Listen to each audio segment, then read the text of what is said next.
Hey, Mark. Hey, gang. Good to see everyone. Afternoon, Jeremy. The format we'll run through here, Coach Brown will start us off, and he'll have a couple comments, and he'll introduce Coach Chizik and Coach Warren. Coach Chizik will be up second, and he'll be able to answer some questions for you and visit with you, and he'll introduce Coach Warren, and he'll do the same. All right, so here's Coach Brown.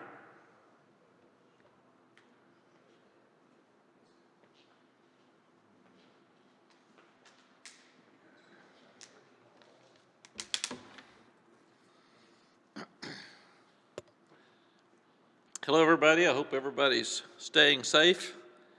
We all thought we'd be through COVID by now, but we're continuing to work with it. And our guys they did a good job at the bowl game with COVID, and they're continuing to do the same. Our guidelines and protocol has not changed, so still the unvaccinated staff and players get tested once per week, and the vaccinated players do not get or staff do not get tested unless they have symptoms.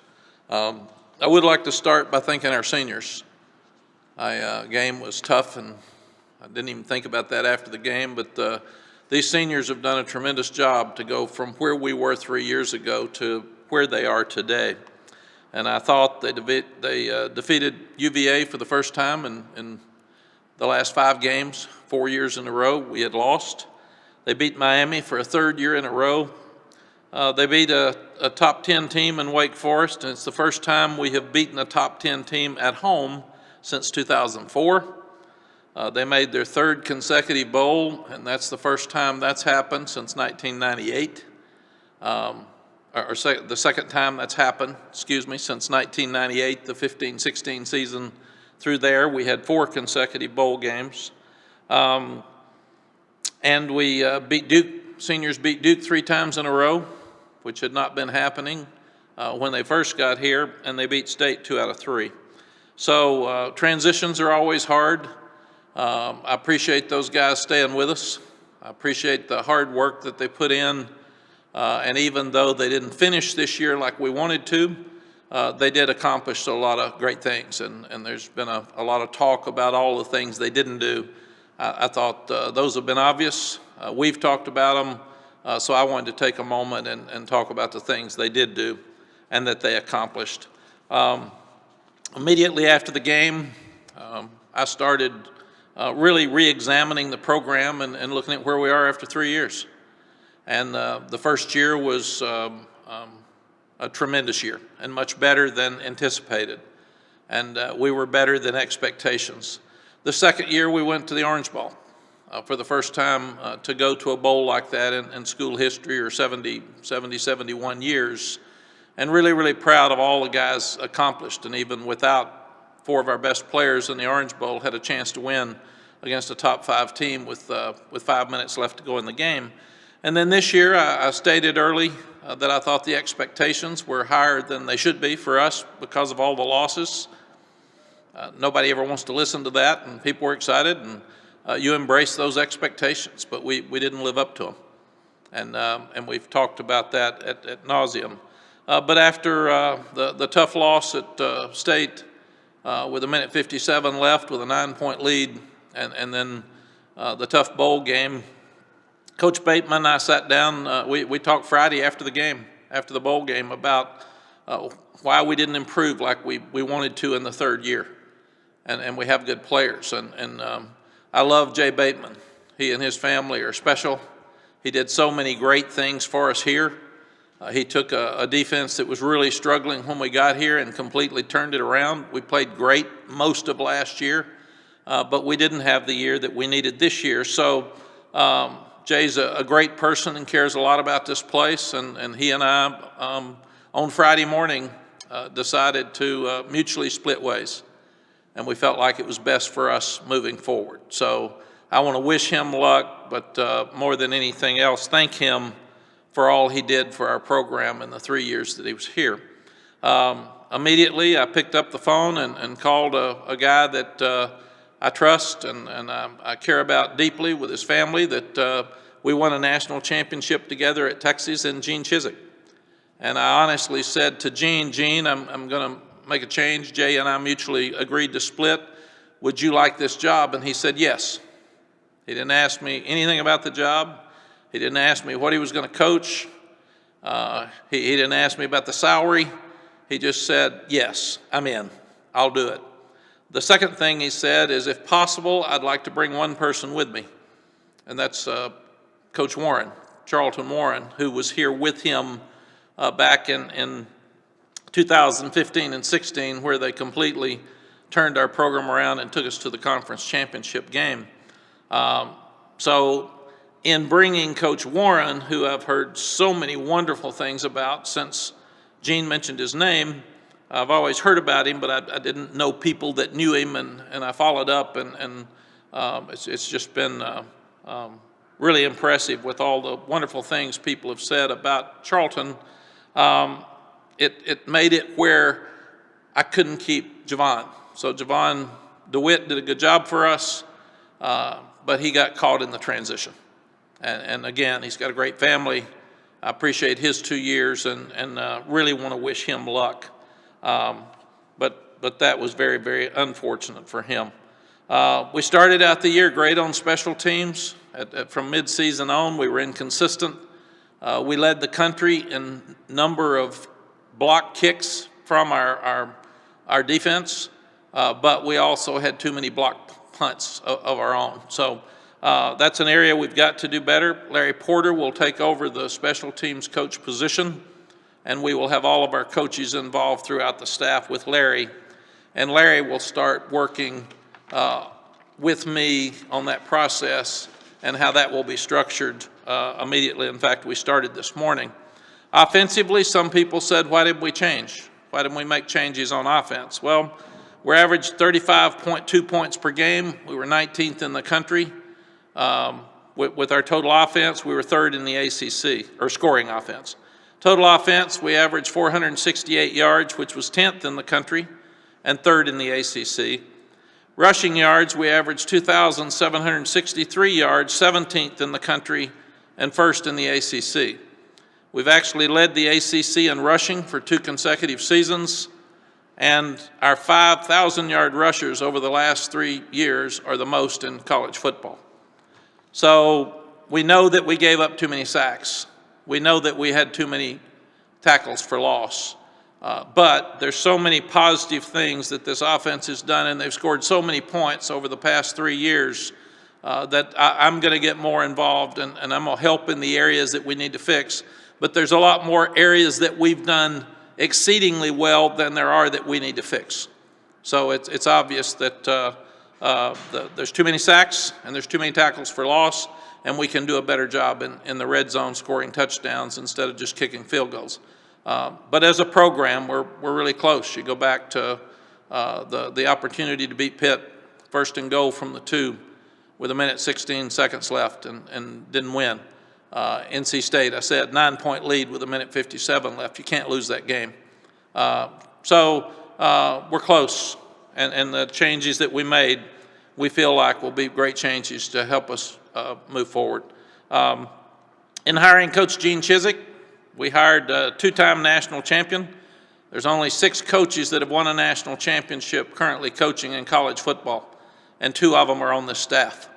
And Coach Chizik won it as an assistant with us at Texas, and then he won it as a head coach at Auburn. He had major influence, along with Coach Warren, when they were here in 2015 and taking the team to the ACC championship game. He was the National Coach of the Year at Auburn. He was the Broyles Award winner at Auburn and a finalist for the Broyles Award when he came to Texas. He's fundamentally sound. He commands the team. He commands the room. He's one of the best at defense I've ever seen. He's turned down head coaching jobs. In fact, he was supposed to coach the Birmingham USFL job this spring, but he's turned down college head coaching jobs. He's turned down numerous coordinators' jobs, and we're so lucky to have him here. He will introduce him when he gets up here, but he also brought Charlton Warren with him. Charlton's an Air Force graduate, which tells you something about his service to our country. He was with Special Forces for 10 years, and then he went back to coach at Air Force, and he came in here and made a huge difference with Coach Chizik and the defense here in 15. And then after here, he left and went to Tennessee, where he coached defensive backs and special teams, so he'll be involved with our special teams here. He went to Florida and coached corners, and he went to Georgia and coached the secondary, and we just hired him from the defensive coordinator's position at the University of Indiana. He had 4 defensive backs selected in last year's draft, including a 1st and 2nd rounder. He also developed the number 9 overall pick for the 2020 draft, and he mentored a Thorpe Award finalist in 2019, and he's a dynamic recruiter. So they just got here yesterday. They've been in the process of meeting a few players. They'll really start that process tomorrow. I'm not going to answer questions because this is about Gene and about Charlton today, but Gene is going to come up. He's going to talk to you a few minutes and then answer your questions, and then he will introduce Coach Warren. Coach Warren will talk to you for a few minutes, and then he will answer your questions. So let's welcome Coach Gene Chizik. Thank you, Coach. I'm blessed, and man, I'm so honored. I'm blessed and I'm honored to be back here. Number one, it's really kind of rare when you get the opportunity to come back to a place that you've been at before.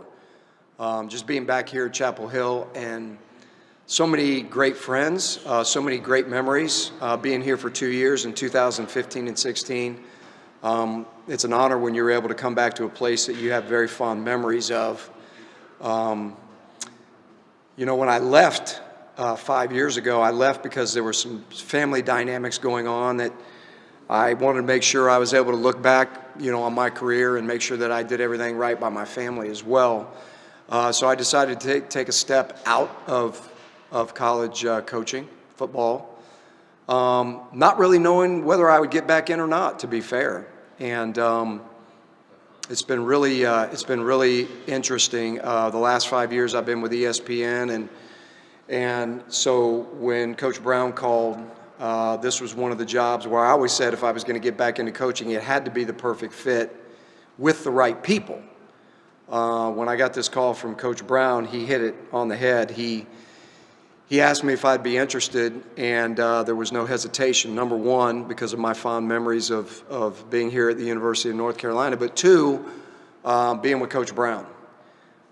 We go back a long ways, and I really truly consider him to be one of my great mentors. And you talk about a guy that's done it right his entire career.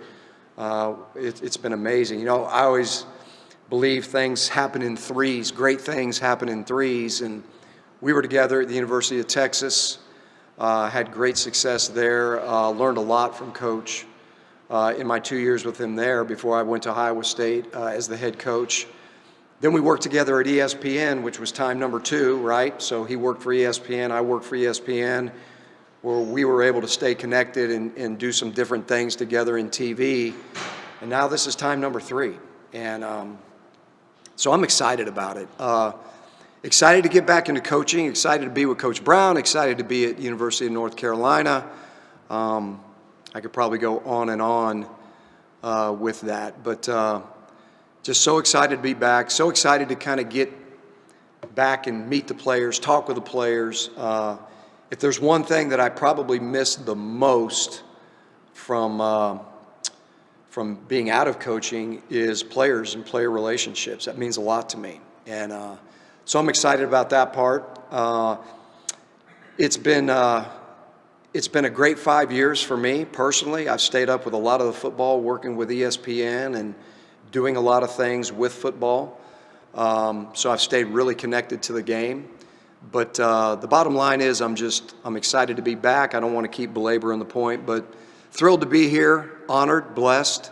And with that, Mark, I'll kind of open it up to any questions you may have. Thanks, Coach. Appreciate it. We will begin with Dina King. Go ahead. Hey, Coach Chizik. My question is, have you had any time to see the team's performances from this past season? And if so, what did you like about it? I've seen just enough, and again, this is probably one of the priorities, moving forward in the next couple of days, is to really evaluate the players that you've got. So I've seen them play a couple of games that I put on film and had a chance to watch. I think it's a very talented group on defense.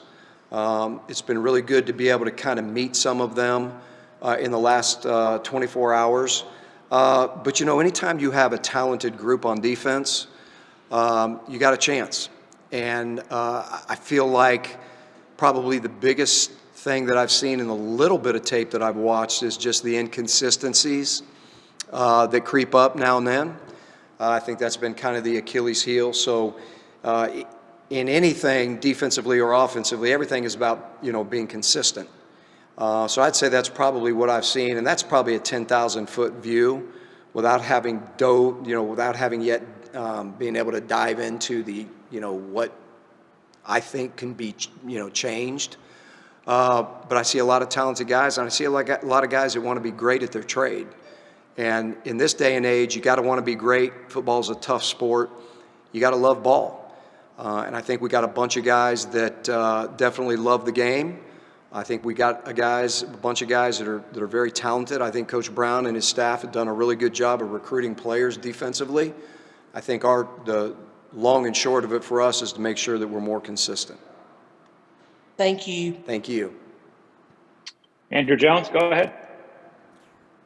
Hey, Coach, when you were here last time, you used to use the word catastrophic often. That was one of the missions of the defense, limit the catastrophics. This defense last year gave up a lot of catastrophic plays. So what is something that you must do immediately to kind of fix that so they don't give up as many catastrophic plays? That's a great memory, Andrew. You got a really, really sharp memory. They'll be hearing a lot about the word catastrophic plays. Yes, so that's kind of what I've always, built the foundation on of, defensively, and it goes back to the consistency message, right? Not giving up catastrophic plays, catastrophic passes, catastrophic runs. What does that mean for people who don't know? It means simply when you're giving up plays of 50 and 60 yards, there's an issue somewhere. And typically that's used typically that happens because you've got, guys with eyes in the wrong place, or there was miscommunication. I thought I should have been here, but I needed to be here.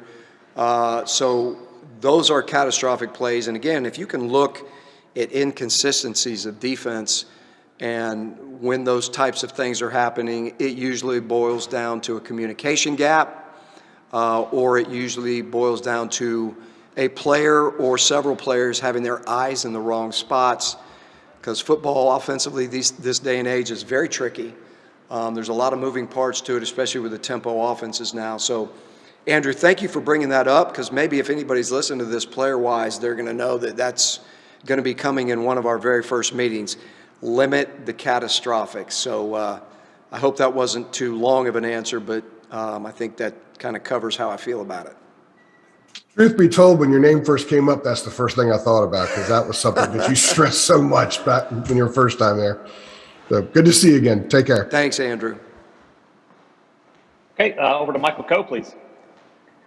Hey, Coach. So when you were first announced as the new hire at Carolina, there were a lot of former UNC players who were really over the moon about it. Ryan Switzer is one that I can remember being really happy on Twitter. Have you heard anything else from any of your former players from those 15 and 16 teams in the time from then to today? Yes, it's really been, I've really been humbled by the really it's kind of an overwhelming response from a lot of the former players. Just been really cool. A lot of them have reached out. I've texted them. Haven't talked to them directly, but we've indirectly have communicated. Mitch Trubisky was one of the first guys to reach out, which was really cool.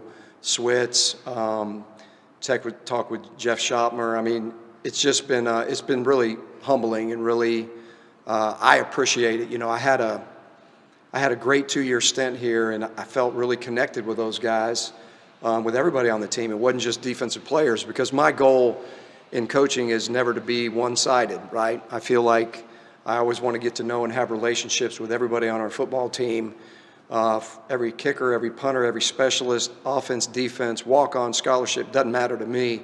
It's really important, because I think this is a relationship game. And so it was really cool for me to be able to receive some of those texts from guys. I was very, again, humbled and very appreciative of them reaching out. And I told them I can't wait for them to come back so that I can get together with them personally. Thank you. Thank you. All right, Aaron Beard, go ahead. Hey, Gene, good to see you again. I'm curious, when you were away from the game a little bit in terms of the coaching part of it, but you were connected to it, when TV work and so forth, I'm wondering how much maybe you kind of evaluated things you used to do and maybe in your head played out, well, if I get back into coaching, I'll want to change this approach or maybe update this part. I'm curious how much you were doing some of that during your time away. Yeah, great to see you again, Aaron. Good question. It's been really interesting, because, the last 5 years, even though I wasn't in coaching, I treated every off season. So during the season, I was so busy with TV that, that was every week. But I was able to, in the off season, every off season, clinic with different people, both offensively and defensively. So what I would do is I would actually bring people in and literally sit down with them for 2 or 3 different days. Offensive guys talking about the RPO game, the tempo game, everything that's changed. What are they looking at? What do they like? What do they dislike? And then on the defensive side, I was able to bring in a lot of different guys, speak with them, corral them for a couple of days, and talk defense, talk about changes they would make, what they like, how they've evolved. So believe it or not coaching actually gave me more time to do that. And I feel really good about keeping up with the game. And it's really interesting. After 2016, there was some kind of the next evolution of what I was going to do at the University of North Carolina defensively anyway. I liked what we were doing. I felt like there was a lot of things we could do better and improve. I felt like we had the culture set where we needed to go. And then I got out. So what I'm going to do is, what my plan is look, everybody's got a voice in the room, and I want to hear everybody's opinion. I always have a saying that says, if you're the smartest guy in the room, you're in the wrong room. And so I want to be able to bring in guys and be able to talk to guys, and I want to put together a package that's going to have the nuts and bolts of what I'm comfortable with and what I've always done. But I'm smart enough to realize that being a good listener and learning from other people, we can put together the best of the best in terms of what we feel like scratches every itch that you need to have defensively. There's nuts and bolts of things that will never change. This game is about tackling. This game is about attacking. This game is about execution. Limiting, as we talked about earlier, the catastrophic and big plays, right? So that's going to be the nuts and bolts of everything we talk about. From the day we set our feet on that practice field, it's going to be about attacking. It's going to be about fundamentals. It's going to be about tackling, because no matter what happens on the field, those things never change. If you're not good at a combat attack mindset, if you're not good at tackling, if you're not disciplined and accountable to where and how you fit in the defense, you have no defense. And there's a saying that I always say, the star of the defense is the defense. The star of the defense is the defense. And so it's a team game. So those things will never change. But I'm certainly going to tweak, add to, and change the things that I think need to be done to give us the best chance to win on a weekly basis. Thank you much. Thank you. Luciano, go ahead. Hey, Coach, I hope you're doing well, and thanks for your time. Thank Did you. this recruiting class play any role in your decision to come back to North Carolina? Could you repeat that? I'm sorry. Yes, sure. Did this recruiting class play any role in your decision to come back to North Carolina? I was excited about the recruiting class, and obviously Coach Brown and the staff on all sides of the ball have done a remarkable job in recruiting, but that didn't drive my decision. As I said earlier, the two things that were the driving force behind me getting out of TV and coming back to coaching was A, getting a chance to come back to the University of North Carolina, and B, reuniting with Coach Brown, and not really in any particular order. I was extremely excited about both of those. It's really amazing, though, leaving here for 5 years and coming back and meeting some of these players and looking at the bodies and looking at just kind of how the recruiting classes have unfolded. That's definitely a perk on the job for sure, because they've done a great job with that. So I'm looking forward to that. However, that did not drive my decision. Greg Barnes, go ahead. Hey, Gene, welcome back. I wanted to follow up on something you said in your answer to Aaron there. Larry Fedora was quite vocal and open with us, talking about how after the 2014 season, before you came in, that there was almost kind of a toxic atmosphere on the defensive side of the ball. And he's laid out all the steps you guys went through that offseason to rebuild culture and the foundation to have the success that you had in 2015 and beyond. Curious, is there any concerns about what you're stepping into? And then beyond that, what's the key to building good culture on the defensive side of the ball in terms of accountability? Great questions, Greg. Here's the thing. I'm not sure exactly what the culture was and things of that nature this past year. I know when I came the previous time, that was one of the challenges that we faced, and I feel really good about being able to tackle those type of issues. This is not rocket science, Greg, and it's like anything. I don't care if you're talking about a family, a business, a team, a church, you can name it. Everything is about communication. Everything is about respect. And when you build culture, if you ask me what is the most important part of building a culture, it's trust and communication. It's that simple. You don't need to tell a player he's this if when indeed you think he's this. It's listening to people. As a leader, it's making decisions that you think are best for that side of the ball or this team. And it's not complicated to me. It does require a great amount of communication. It does require a great amount of listening. And I feel like one of my good traits is listening, because I want to hear, I want to know, I want knowledge, and I want to make decisions based on that knowledge. So we're going to do that with the players. We're going to do that with our assistant coaches. We're going to build a culture of trust. It takes time. That doesn't happen overnight because they have the word coach in front of your name. And I don't expect it to, and I want to earn trust. I don't want to be given trust. I want to earn respect. I don't want to be given respect because of a title. Because I've seen a lot of dudes with titles that you can't trust or you don't respect them just because they have a title. So we earn that. That's what we earn. And I feel very confident we'll be able to do that over time. It won't happen overnight. Thank you. Thanks, Greg. Okay, over to Adam Smith, please. Hey, Gene, just curious, you said, and Max said too, there was little hesitation when he called to offer you the job. Were you in any way surprised by the call? I mean, did he catch you off guard at all? What was it like when you took the call? Adam, yeah, it was, because a lot of times Mac and I just talk about normal life stuff or what's happening. You know, we've talked over and over the years. And I'm going to be quite frank, I didn't watch the bowl game. I just didn't. I had a lot of things going on there, and my wife and I were doing some traveling. And yes, it kind of caught me off guard just because I really didn't know what was happening. But I did not hesitate, as Max said, as Coach Brown said, I did not hesitate. I wasn't really prepared at that moment for that because I had no idea that, you know, the circumstances were what they were. And I was prepared to get back into coaching. I've been preparing for that. And like he said, I've had several opportunities over the last several years to take several different jobs.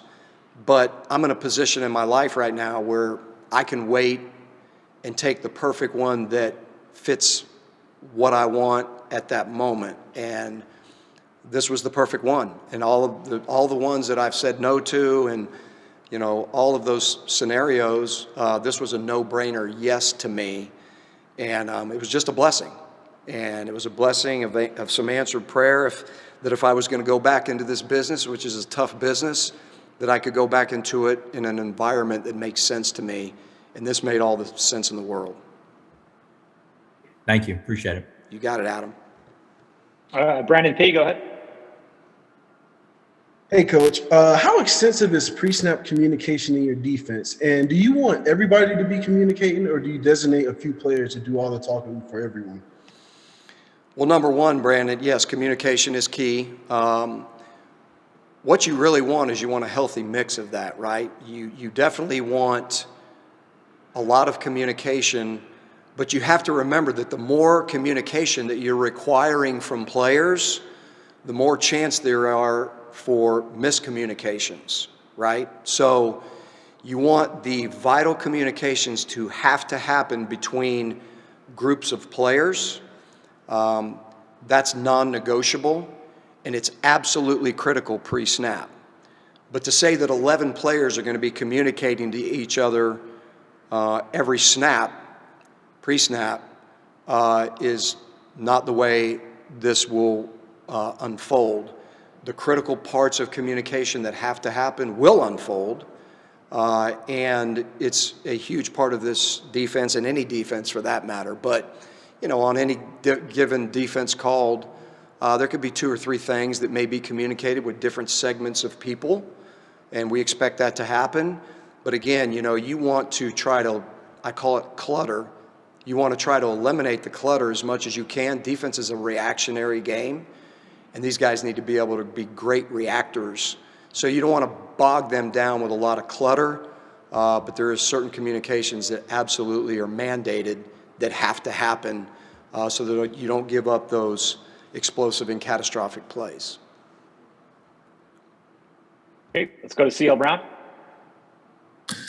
Hi, Gene. I was curious, what made you say what made you say you wanted to bring Coach Warren with you? What what about Coach Warren, it was, but what just prompted all of that? I'm curious. Well, number one, it's always great when you've been with a guy before. And when Charlton and I were together before, I leaned on him for a lot of things. When you play great defense, it takes a lot of great people to be on the same page. He's one of the smartest guys I've ever been around. It's been really interesting in his journey when we kind of parted ways for different reasons in 2017. He's learned a lot of different concepts and things that are very interesting to me. He's been in a lot of places that have played really, really good defense. And when there was a possibility of me bringing somebody, it was a no-brainer. This is the guy that I wanted because I know what he means to me in the room. I know how he treats players. I know how he coaches. Great teachers are, great coaches are great simplifiers. That's the bottom line. Great coaches are great simplifiers. And if you can have a guy right now that can coach the defense where the players feel like everything is very simple, then they play faster. So I got a guy that I know is a great teacher. I got a guy that I know is always in the room with me and all the other coaches, and he's all in. He's a team guy, so no matter how it unfolds, we can have disagreements, but when we walk out of the room, we're all on the same page. But he's very intelligent, very smart, great football coach, great communicator, great recruiter. This was a no-brainer hire for me. And I think once Coach kind of heard where I wanted to go with this, he kind of dove into it himself, and he realized, wow, this is the guy. This is the right guy. So I'm really excited that Charlton is back here with me. And the more you talk to him, the more you get to know him, you'll all understand why. And I'm not trying to push Coach Mack out by any stretch, and this may be a better question for him, but I was curious too if there was any discussion about this possibly being a coach in waiting situation, like the future, because obviously he can't coach forever, and with your experience, it seems like you would want to be a head coach again.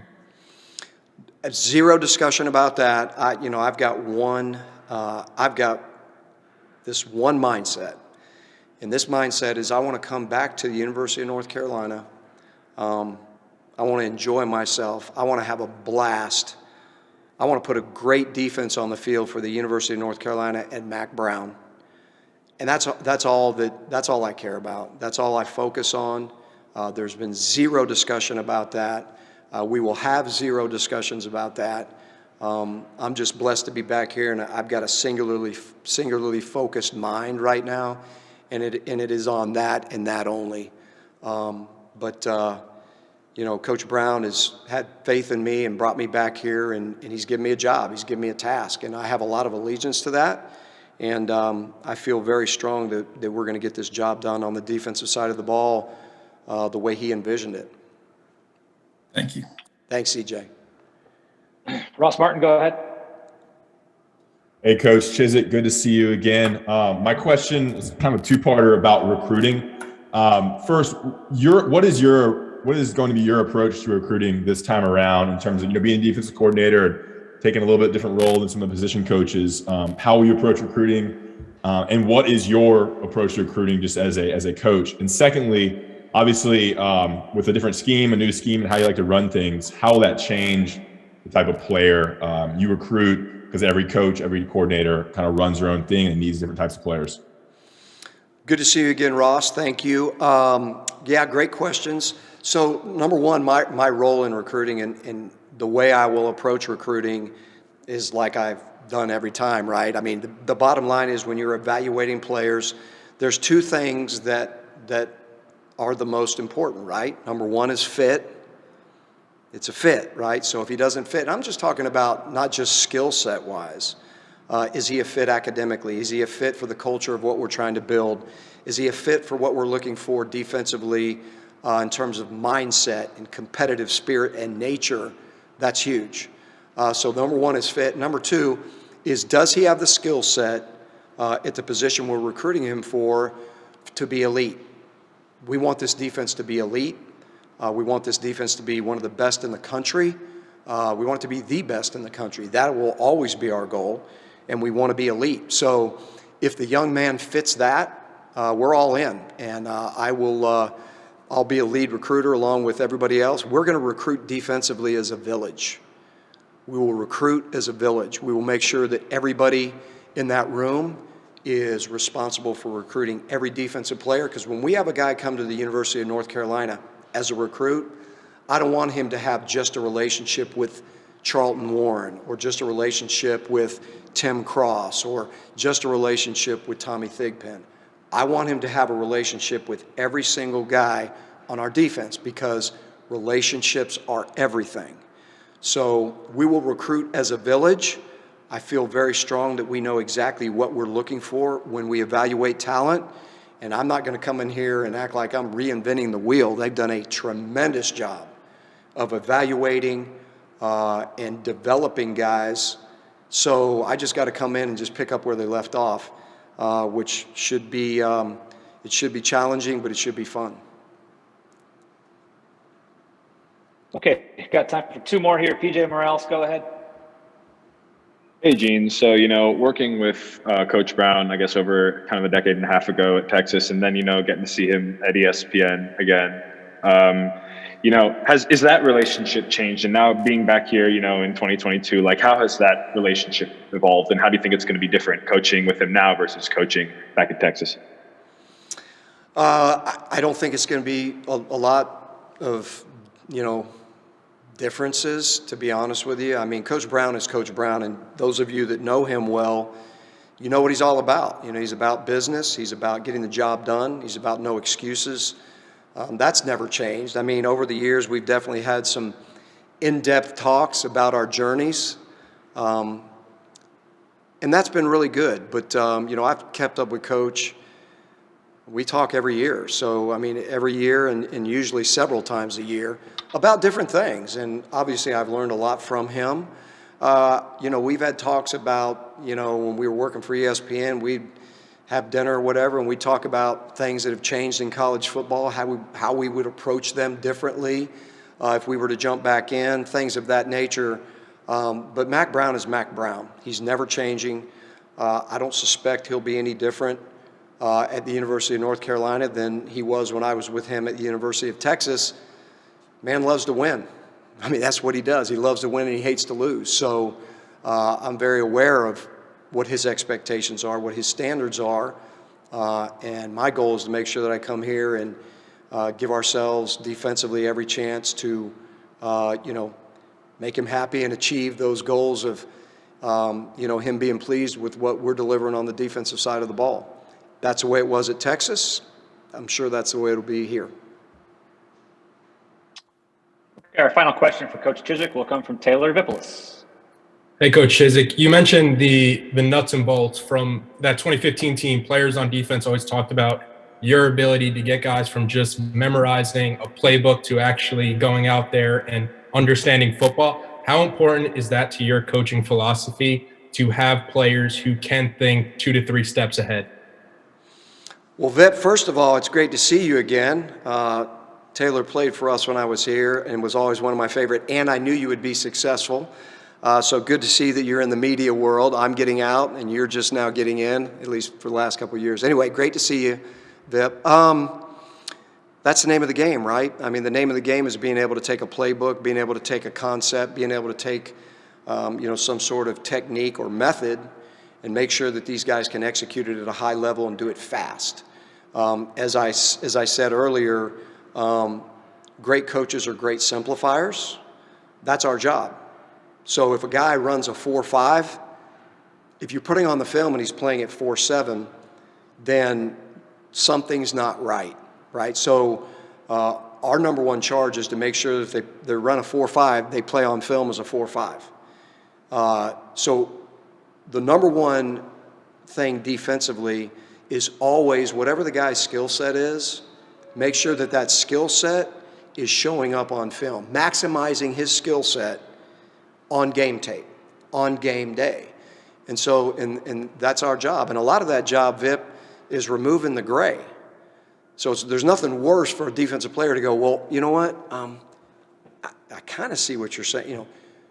Our job is to remove the gray, be great simplifiers, and let these guys' skill sets kick in on the field on game day. When we're doing that, we'll have a chance to play really good defense. If we're not doing that, then that's when you play poor defense, if that makes any sense. Thank you. All right, Coach, that's the last one we had for you. We appreciate your time today. Mark, I want to, real quick for everybody, I want to introduce Charlton Warren. I know you guys have probably read a lot. The question was asked, why Charlton, how, what, why? But Charlton and I have kept up over the last 5 years talking football as well. Talking football when he was at Florida, talking football when he was at Georgia, talking football when he was at Indiana. So this is not like we're getting together and we haven't seen or spoke in 5 years. But when I had an opportunity to bring one guy, I wanted to bring Charlton Warren, and it was a no-brainer. You're going to see, you're going to meet him, you're going to talk to him. Most of you have already done so at some point if you were here several years ago. But this is a guy that is an up-and-coming star in college football. And I'm just glad that when I made the call to him that he was interested. And he is smart. He's a great recruiter. He does everything defensively. And more important than anything, the players are going to love him. He's direct, but he's fair. He communicates well. He's a great teacher. And I am so blessed that he left a defensive coordinator spot to come to the University of North Carolina as the co-coordinator to help me coordinate this defense. I'm excited about it. I'm so blessed that he's here. And I just want to introduce now for you guys that don't know him, Charlton Warren. See that? Thanks, Coach. Hey guys, how we doing? Hope you guys out there in Zoom land are doing great. A few things just quickly. How excited and fortunate and blessed I am to be back here in Chapel Hill at this great university. The first time around here, I came here, and in my 17-year coaching career, this is one of my favorite stops. The people, the student athletes, the culture around the program, and just the environment you find yourself here from a living standpoint in Chapel Hill. Very fortunate that Coach Brown called and gave me the opportunity through Coach Chizik to have the opportunity to come back here. And like I said, this place is so great. It's one of the greatest combinations of academics and athletics that you could hope for in the United States. And with the resources and the investment into football and the advances made with Coach Brown that you can see throughout the building, with the players, with the recruiting, has been phenomenal. So I'm super blessed and grateful to be back here. I can't wait to get to work with these young men that I've had a chance to through text, and now that I've been in the building for a couple days, to meet and look in their eyes and see the hunger and the fire and the want to be great. And that doesn't happen because they just wanted to. It happens because there's a systematic, disciplined approach to teach, to coach. It's a relentless effort that you have to give each and every day in the weight room, at practice. And it's the demand of what you got to give, especially in the secondary, to be great, okay? And so I can't wait to get on the journey with these young men and have a blast. So with that, I see a bunch of familiar names and faces out there. I'll let you guys ask questions. Thanks, Coach. Welcome to Chapel Hill, or welcome back. We'll begin with Andrew Jones. Go ahead. Hey, Coach, good to see you again. Could you take us back to the conversation you had, I guess, when Gene called you? I would assume Gene called you before you spoke with Mac and talked about the opportunity coming back. And then your conversation with Mac and kind of what went into it with you, why you wanted to work with both of them.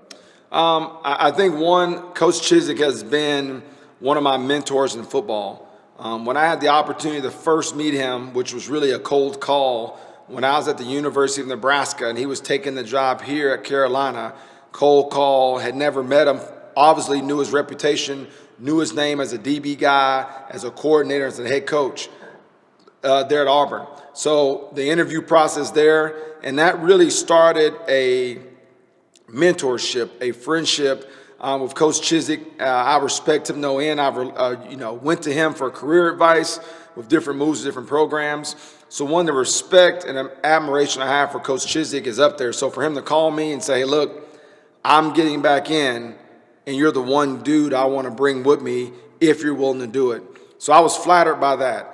And then to have Coach Brown call me, Hall of Fame coach, national champion, the first time I was here, how much the people in this community just loved him as a head coach. Again, flattered. And then for me, being a guy from the South, recruiting base in the South, being here before, coaching guys like MJ Stewart and Miles Dorn and Dez Lawrence and Cole Holcomb and just that whole crew of guys we had, it just was, to me, the right thing to do. It felt natural, it felt right, and I got a chance to be back in the place I love being with a guy that I admire in college football. Thank you.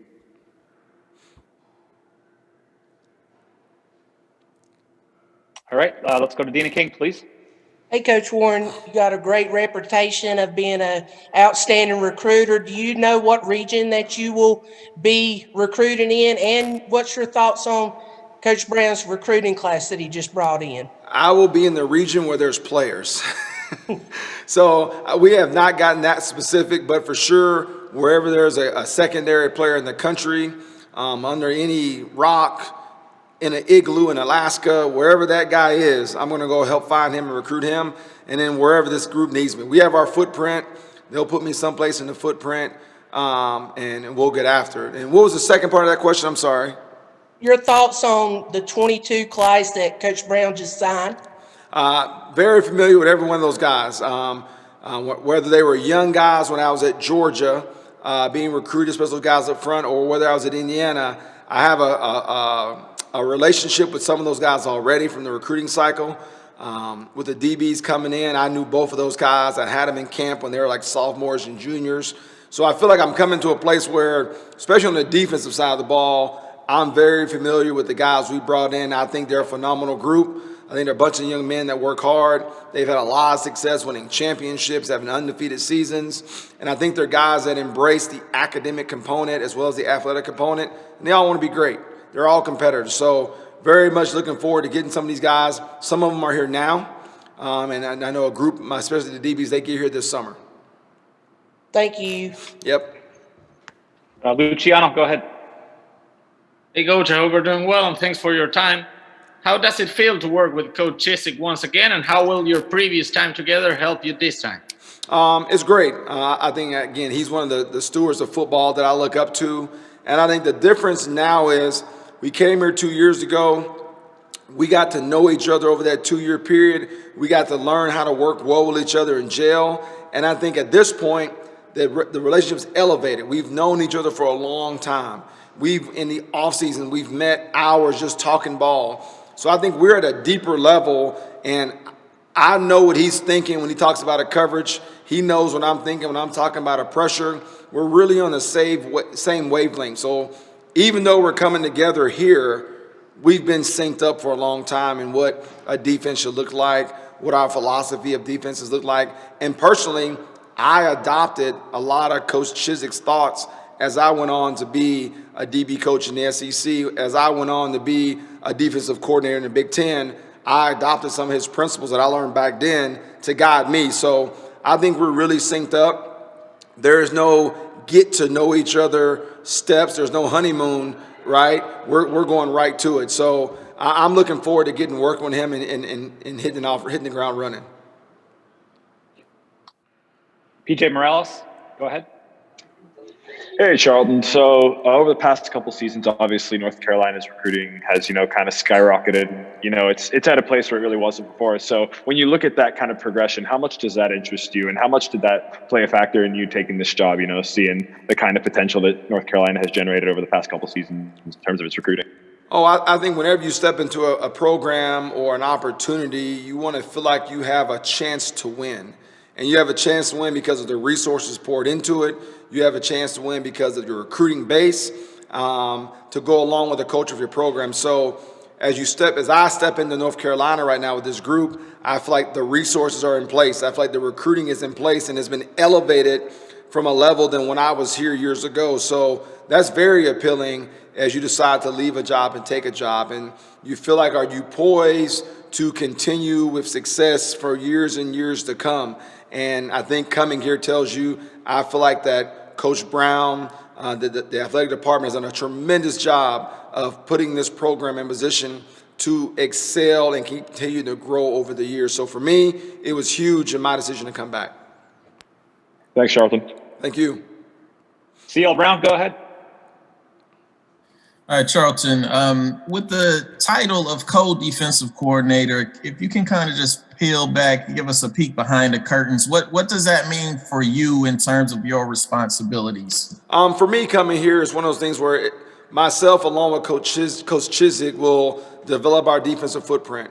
We'll develop positions on the field. We'll develop scheme, and Coach Chizik will be the one calling the plays. But coming here, I knew that because of our relationship, the fact that we've studied ball for years together, we're going to do this thing together.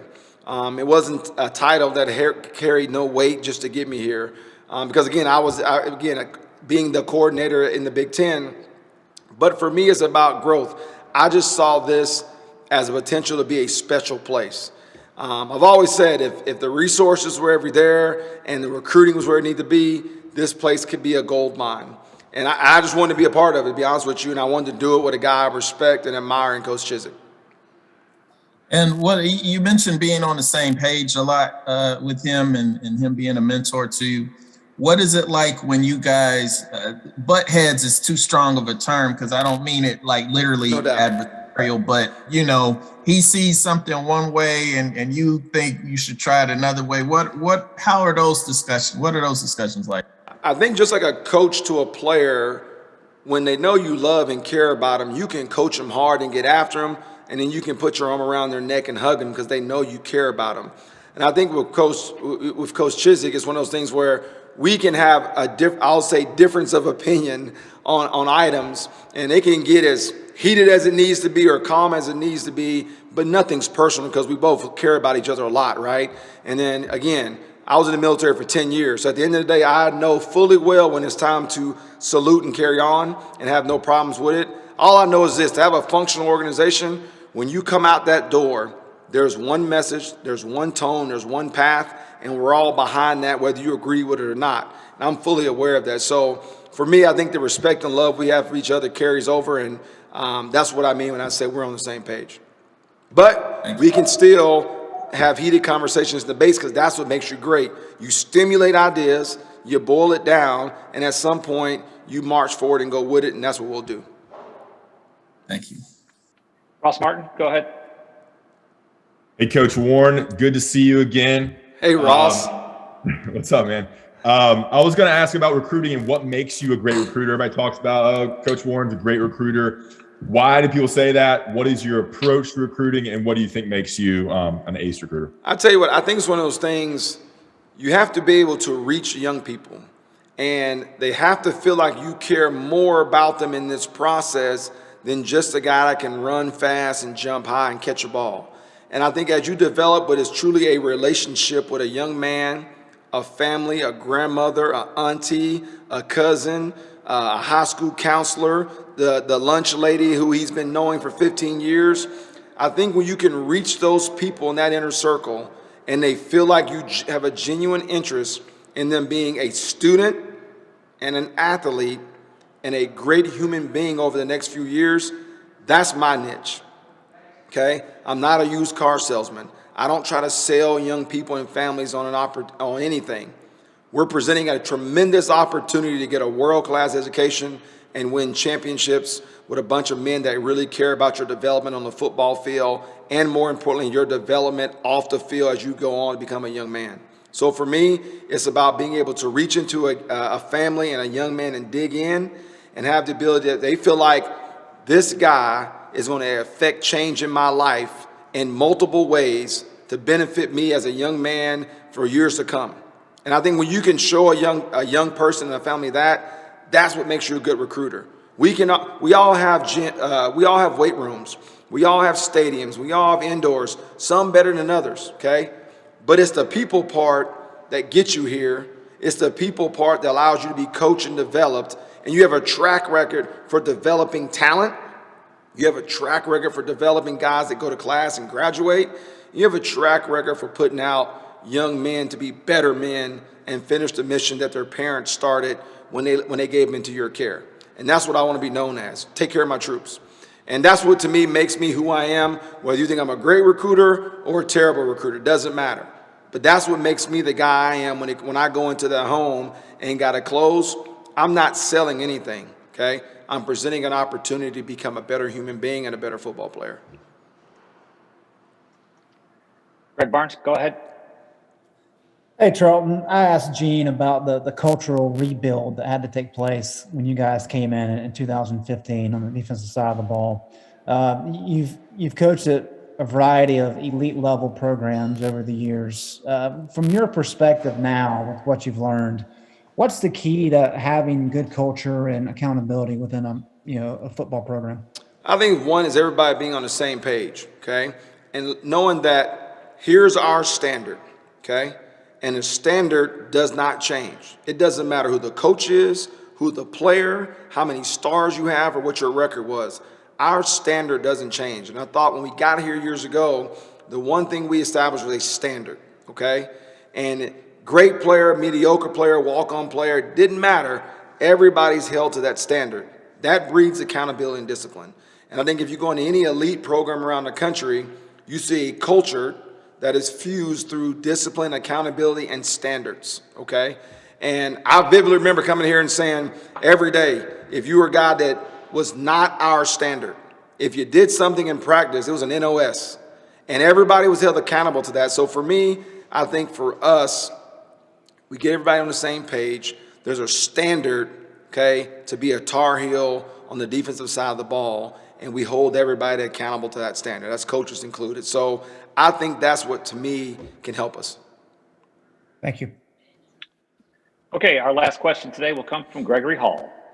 Hey, Charlton, good to meet you. Hey, Greg. Just curious, with Dre Bly working with the DBs and corners the last 3 years, just clarification on roles as you guys work together, and also any past relationship you've had maybe with him and what you've seen out of UNC's corners the past few years.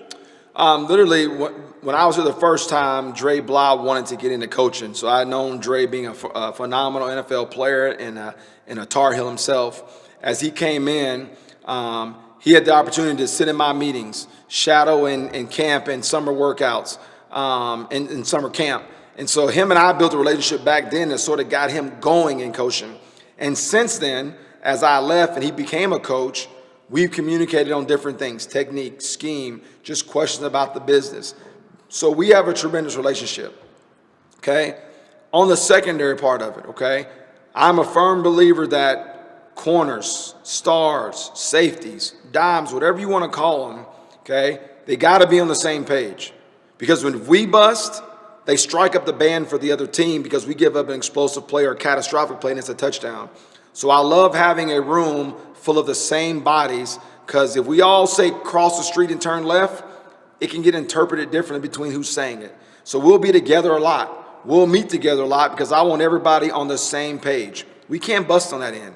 The communication has to be supreme in this day and age with the tempo of offenses, the formations, the no-huddle. Like, you have to be on the same page. So the roles are, there's a secondary. I'm in charge of the secondary. Coach Bly has the corners. But we will do a lot of things together, especially in that meeting room, so that we are on the same page. But we're all going to grow as coaches. We're all going to grow as guys that have a great football IQ. But the scheme, for sure, will be communicated throughout. And then we'll do different things functionally and technically in practice so that we can maximize his talents and my talents.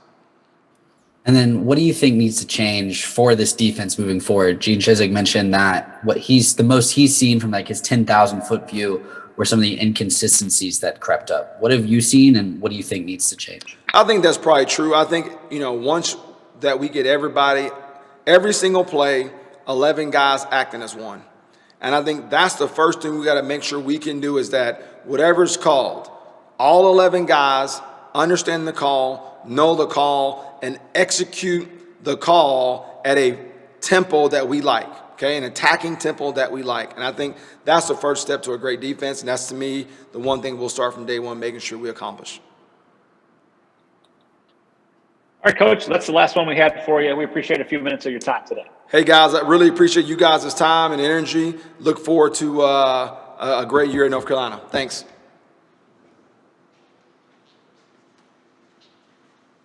All right, well, thanks, everyone, for joining us today. We will be in touch. Appreciate y'all. Just reach out if you need anything. Not sure what's next, but I'm sure it'll be something. Thanks, guys. Thank you, Jeremy. Thank you, Mark.